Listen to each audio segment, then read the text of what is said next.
Welcome to Fresh Off the Boat. I'm delighted to be chatting with Anushka Pathak, one of my favorite students who's graduated from Mayo College and then went on to Emory University, studied did a double major in political science and economics, and then has come back to India and working at a PR firm. But while at Emory, you were also vice president of an entrepreneurship club, which is pretty unique. We learn about these experiences, but just getting straight into the idea of settling into a new environment when you graduated from high school, from Ajmer to to Atlanta. How was it like? And in Emory? Um, Definitely a big change, and thank you for the warm introduction, by the way. Definitely a very big change in terms of, because I went from like a very sort of all girls, orthodox boarding school to, going straight to Emory. It was like a huge change. But I think the one thing that really helped me sort of settle in was that the environment was super warm at Emory. Everyone was very helpful, and they sort of made the transition easy. They were with you like at every step of the way. If you had any problems, they had mentors assigned to you, and you had these seniors per se, like yeah, like someone in their third or fourth year at college who you could constantly reach out to, even if you wanted to know something as small as, or like, how do I get to the dining area. So I think I was very nervous, but when I got there within like 3 or 4 days, once I realized that I could ask questions without feeling like it was a stupid question, or just I could reach out to anyone and everyone in terms of getting around. I think that made things a lot easier. So that's um, interesting when you say that, when you started being comfortable with the people all around you. So can you sort of recollect and think of maybe one, two, or three mentors or inspirations or individuals who turned out to be guardian angels or just generally helpful when you yeah, were in America? so yeah, so one of my I think in my first year there, my freshman year, one of the most inspiring people, or rather someone who sort of told me how to navigate college, having come from an entirely different country, was one of my sophomore advisors, and they sort of lived down the hall from you, in your residence hall, and her name was Jillian. From like she became also a friend with time, but she sort of helped me right from, because I remember going into college, I sort of knew, okay, maybe like this is what I want to do. Like I want to like study business. I think she sort of gave me, the idea and made me feel comfortable about the fact that I can explore other options, which is sort of how I got into taking econ classes in the first place, and then took some political science classes and didn't end up doing a BBA at all. So she was one of those. In terms of entrepreneurship, another one was Nancy, one of my like classmates from when I was at the B school, like the business school. Like I was taking like one or two classes at the business school just to see how things were going. And she, I was telling her that maybe I don't want to be a, like a pure sort of conventional business school student, but I still want to be involved. And so she said, why don't you explore this, this club that we're part of? It's small, but it'll get bigger with time. And that's how I sort of got into EVM, and then loved it, and then made my way up from like director and other things. And then the last one would be one of my economics professors, who was my first economic professor at Emory. Economics professor, his name was Hugo Milon, a great guy who also, I remember in the beginning, since I hadn't taken economics in high school, I was very confused about a lot of things. But he sort of like gave a lot of like additional attention to me in terms of what I had to do, and gave like sort of taught me how to approach the major and what all classes to take. So I've had like different people. There's more than three, but these three are the ones I prominently remember because they sort of formed a huge part of my journey at Emory. That's fascinating, and also the fact that you could reach out and there was help always available. It's good to know Yeah. that for any Yeah. prospective student going to Mm-hmm. college or Yeah. currently kind of figuring out their path in college. What about Right. the econ route and also switch from business? Were these hard decisions and adding political science? How did you do that? Yeah, yeah. I mean, it was definitely a difficult decision because, so in my head, like, I'm a very big planner, and I think like drifting from that plan was sort of very hard for me because I sort of knew that I wanted to study business. But I got there and I took the first two business school classes. I liked them. Then I took a third one and I didn't like it. Then I took a fourth one and I didn't like it. And then so it was difficult because for a moment I was confused because I was like, okay, I'm not really enjoying this. And, what am I going to do? And then when I slowly started taking econ classes, it wasn't exactly like, oh, I love economics in like one go. But I think the more I realized that I was interested in it because like slowly I realized that I was enjoying those classes a lot more than the business school ones. So making the switch was annoying because I'd spent a lot of time on taking business school classes, but then I wasn't going to business school. But it So in seems that order you've also, kind of pivoted in the sense you wanted to keep business and you became vice president of EVM, which is the Entrepreneurship and Venture sort of club, and also the yeah. Hack ATL. How does it work, the Hack ATL in particular? Because I'm sure students in India would love to know more about that. So essentially, it's not a hackathon; it's a business hackathon. So consider it like a Shark Tank of colleges in the southeast. So Emory, by the time I joined the organization, they'd hosted only two of those. I personally was part of hosting four of those. And so what it would be is that there would be an application process to get into the competition, and students of from anywhere between 18 to whatever age could take part in it. And what you had to do is you would get 48 hours, and you'd have to make a presentation or like a prototype of a potential business idea. And there'd be a cash prize. There'd be three cash prizes. One would be for the winner, and then two, for consecutively for second and third positions. And you had to pitch that idea to, CEOs of startups in Atlanta and angel investors.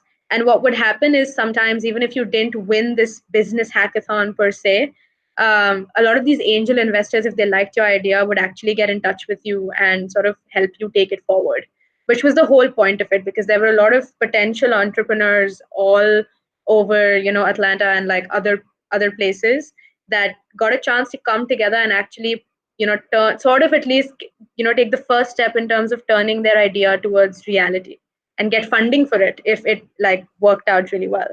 So that's what it was. Super hectic, super fun, especially if you were organizing it, and even more fun if you were participating in it. Okay, let's switch gears. I want to ask you a few rapid fire questions, and Done. some of them would be personal in nature, having known you. Uh, what do you think are your strengths? If you were to pick three adjectives to define your strengths, what would they be? Organized would be one. Discipline would be another, and dedicated would be third. Because whatever I take on, I just really like. I get really into it. If it's, so I think I would say those three. Sure. Yeah. Next one. What was the most embarrassing moment in college or even later at work for you?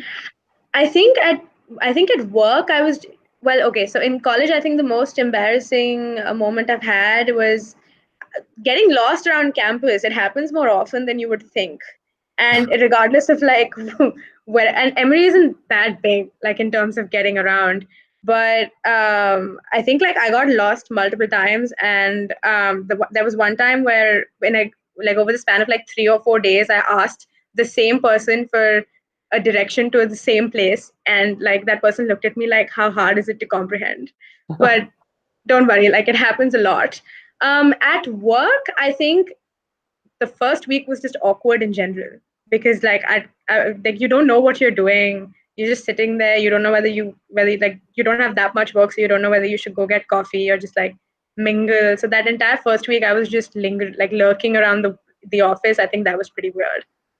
Super. So about your work though, and coming back to India, do you think it was something planned? You wanted to stay back in the US for a bit, or and then when you chose, how did you land this particular job at the PR firm? So I was very actually in the beginning I was very pro towards, I need to stay in the States. I have to stay in the States up until my sophomore year. And then towards the end of my sophomore year, I was looking for internships there, but nothing was working out for a variety of reasons. Like there were places that I made it to the interview, but didn't make it past that. Like didn't make it past that. And then apart from that, there were the companies that I didn't want were the ones that were, hiring me, but I didn't want to just go work for them just for the sake of it. And then I randomly, so I said as a backup, I thought, maybe let me look for internships in India as well, because I don't want to not do anything over the summer. So I came across Filter Copy. It was a startup in its initial stages, and I applied to one of their internship positions on LinkedIn, and then reached out to HR. And and by that time nothing had worked out in the States, and I had to come back to India for the summer, but I also didn't want to come back to my hometown, which is an MP. So that at that time this internship just sort of worked out. They said, it's gonna like not pay you much and all that. I was like, that's okay. I want to, and I always had like an inclination towards marketing, like, and sort of public relations. So I said, that's okay. I'll come for the experience. So I worked for them for 2 months, and it was the best 2 months I've had. And I think that is when I realized that, maybe moving back to India wouldn't be such a bad idea. Because everyone asks me that, like, why would you go there and not settle there? Um, I actually thought that, like, while I was there, circumstances in terms of immigration, visa, all of that changed as well. So when that internship worked out here, I was sort of more inclined towards, making my beginning my professional journey in India instead of abroad. And then I did another internship in India with Vogue. That worked out because of my previous experience at Filter Copy, again in marketing and PR. And then by that time, I was enjoying it so much that I decided to jump into it full time and actually started researching for agencies that did PR entirely. And that's how I sort of ended up at a Weber full time after college.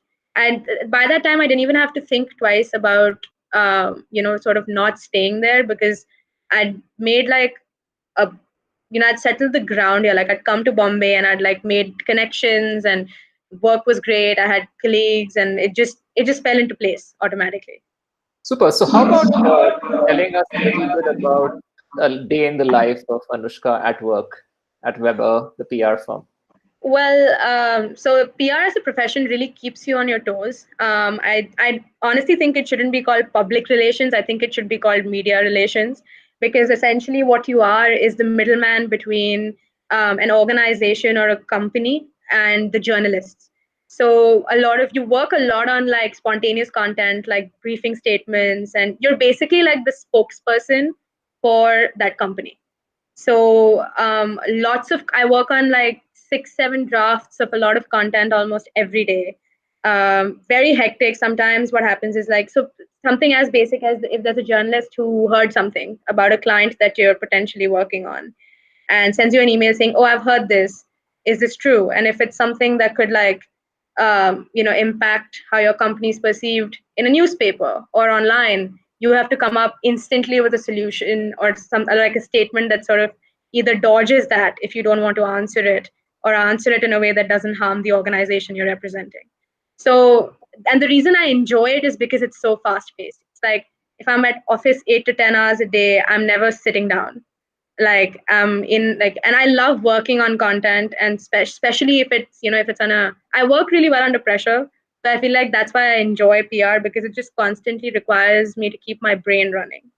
So lots of content, lots of um what do you say, like lots of draft statements, lots of documentation also, but it really gets you to think a lot strategically, What which is why. about people skills? Do you think it's a big thing as part of media relations?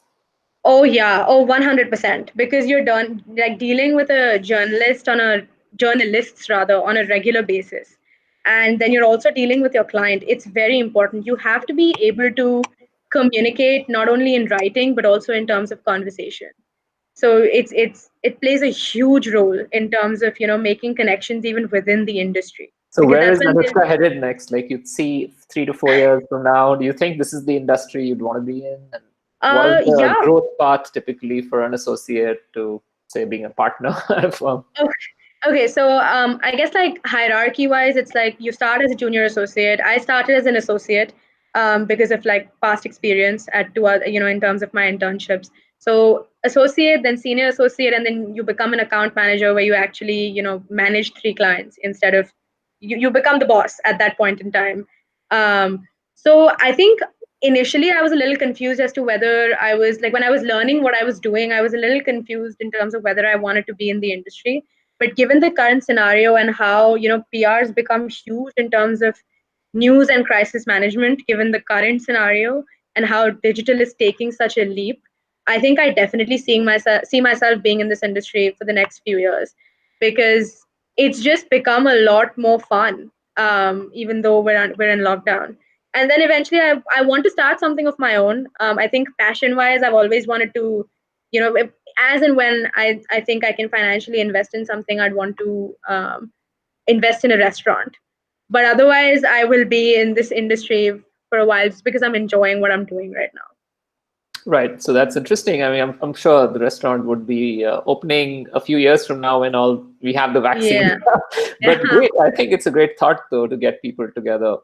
Restaurants are always tough businesses, but the ones that are really successful are the ones that can create community. So your communication and media management skills would be fantastic. Okay, now we're moving towards closing our session, but as you know, there's so much happening for students who are currently in college, and I'm sure you're in touch with your juniors in college, or even some Right. of your school students who are in different school colleges. What message would you have for them? There's so much uncertainty, and the world seems to be crumbling. Uh, how do you deal with a difficult situation? I think that essentially you have to take it day by day, especially in a scenario like this where I know a lot of people think like everything is out of control, which it is because you can't personally control it. But I think what you can do for yourself is like, I've had a lot of people reach out to me, I'm looking for internships. I had this plan, this plan, this plan, this plan, and I can't do any of it right now. So I think now would be the time to sort of take a back seat, take a step back and really evaluate what you want to do. It's almost like a clean slate. You're never going to get this time to just sit and figure out what you really want to do. And it's fine if you can't get an internship right now, or like if you're struggling to like, either keep a job or look for a job. It's okay. Like it's okay to just spend some time with yourself and figure out what you want to do, because you're never going to get it back. Like it's hard to figure things, like it's hard to plan your future while you're working actively. So, I so think what is Anushka learning? With your free time, are you reading a lot more, listening to more people, developing skills by attending classes online? Yeah, so so right now I am also working from home, pretty much full time. But also apart from that, I am definitely reading a lot because it's very hard to read while I'm working. I've finished about 11 books or so since the lockdown Which started. ones were Really, your favorite? The top three. this is difficult. Okay, so I'd actually never read Godfather, so I finally got around to reading it. That would be a great book. The other one would be Killing Commentador by Murakami. I'd never read a Murakami, so I read that. And then the third one would be The Cuckoo's Calling by Robert Galbraith. I hadn't read that either, so I sort of dug into my old books at home that I hadn't touched and picked them up. And apart from that, I've been baking. I always wanted to learn how to bake, so I'm baking a lot. That's what I'm doing. That's great. Okay, now let's go back memory lane and working with us as a team at Edbrand. What are your memories from our Munirka office, or even those phone calls when you were back home? I think one of the best parts was brainstorming with you guys, over my essays, or in terms of how to approach the SAT, and mostly like in terms of essay writing. I think I loved it when I was just left alone and my parents would go do their own thing in those 3 hours, and I would spend time with you guys working on my essays. I think those 3 to 4 hours spent with y'all at the Munirka office, of course, because I've spent a lot of time there, were very, very, very productive.